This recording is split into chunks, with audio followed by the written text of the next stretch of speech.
সেদিন আমরা যে ডাক দিয়েছিলাম, আরজি কর দিচ্ছে ডাক, অভয়া বিচার পাক, বিচারের দাবিকে সামনে রেখে এবং একগুচ্ছ কর্মসূচিকে দফাকে সামনে রেখে আমরা এই আন্দোলন শুরু করেছিলাম। সেই আন্দোলনের জায়গা থেকেই, বৃহত্তর এবং ব্যাপকতার জায়গা থেকেই West Bengal junior doctors front তৈরি হয় এবং সারা ভারত থেকে সারা দেশের প্রতিটি কোণায় আমরা এই আন্দোলনকে ছড়িয়ে দিয়েছি।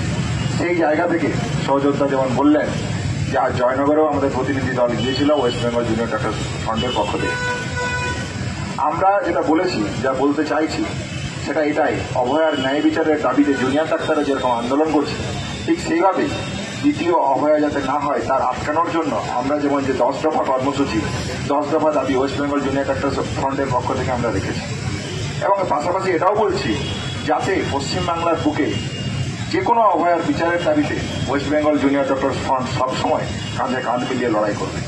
আমরা তাদের জন্য দাবি তুলব, তাদের ন্যায় বিচারের সাথে আমরা সবসময় পাশে থাকি। আজ অনশনের দ্বিতীয় দিন।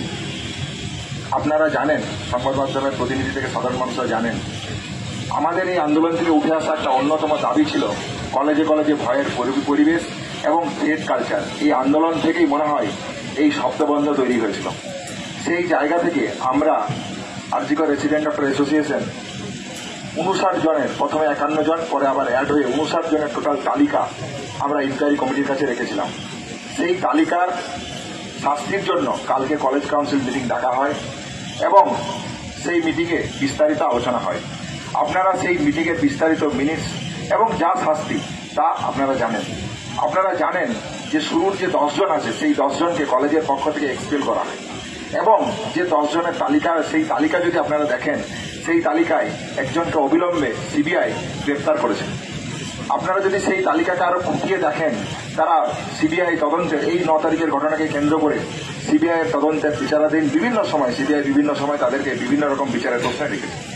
তাহলে এই যে 9 জন 10 জনের যে তালিকা উঠে এসছে, সেই তালিকা 9 তারিখের ঘটনার সাথে প্রত্যক্ষ এবং পরোক্ষভাবে জড়িত বলে আমরা মনে করি।